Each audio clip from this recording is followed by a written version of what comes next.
ನಮಸ್ಕಾರ ವೀಕ್ಷಕರೇ, busy plus ಪಕ್ಕಾ ಸುದ್ದಿ ವಾಹಿನಿಯ ಸುದ್ದಿ ಬೆಳಕಿಂಡಿಗೆ ಸ್ವಾಗತ.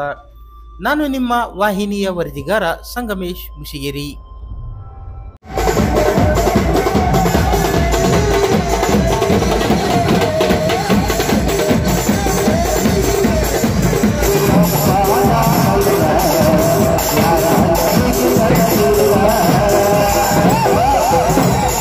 ರಾಜ ಋಷಿ ಮಹರ್ಷಿ ಭಗೀರಥ ಜಯಂತಿ ಅಂಗವಾಗಿ ಕುಷ್ಟಗಿ ಪಟ್ಟಣದಲ್ಲಿ ಉಪ್ಪಾರ ಸಮುದಾಯ ಗುರುವಾರ ಹಮ್ಮಿಕೊಂಡಿದ್ದ ಮಹರ್ಷಿ ಶ್ರೀ ಭಗೀರಥ ಭಾವಚಿತ್ರ ಮೆರವಣಿಗೆ ಅದ್ದೂರಿಯಾಗಿ ನಡೆಯಿತು.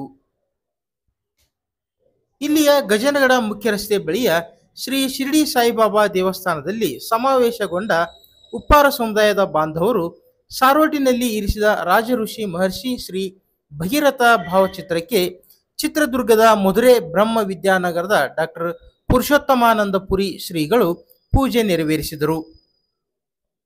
ಶಾಸಕ ದೊಡ್ಡನಗೌಡ ಎಚ್ ಪಾಟೀಲ್, ಮಾಜಿ ಸಚಿವ ಅಮರೇಗೌಡ ಪಾಟೀಲ್ ಬಯ್ಯಾಪುರ್ ಸೇರಿದಂತೆ ಜನಪ್ರತಿನಿಧಿಗಳು ಗಣ್ಯರು ಪುಷ್ಪ ಸಮರ್ಪಿಸಿ ಗೌರವ ಸಲ್ಲಿಸಿದರು. ಬಳಿಕ ಆರಂಭಗೊಂಡ ಭಾವಚಿತ್ರ ಮೆರವಣಿಗೆ ಕನಕದಾಸ ವೃತ್ತ, ಡಿವಿಜಿ ವೃತ್ತ, ಮಾರುತಿ ವೃತ್ತ ಮಾರ್ಗವಾಗಿ ಕಾರ್ಗಿಲ್ ಹುತಾತ್ಮ ವೀರಯೋಧ ಮಲ್ಲಯ್ಯ ವೃತ್ತ ಮೂಲಕ ಕೊಪ್ಪಳ ರಸ್ತೆ ಖಾಸಗಿ ಕಲ್ಯಾಣ ಮಂಟಪದ ವೇದಿಕೆ ಕಾರ್ಯಕ್ರಮಕ್ಕೆ ಸಮಾಪ್ತಿಗೊಂಡಿತು. ಪೂರ್ಣ ಕುಂಭ ಹೊತ್ತ ನೂರಾರು ಮಹಿಳೆಯರು ಮೆರವಣಿಗೆಗೆ ಮೆರುಗು ತಂದರು. ಮೆರವಣಿಗೆಯುದ್ದಕ್ಕೂ ಡೊಳ್ಳು ಕುಣಿತ, ಆರ್ಕೆಸ್ಟ್ರಾ ಸಾರ್ವಜನಿಕರ ಗಮನ ಸೆಳೆಯಿತು.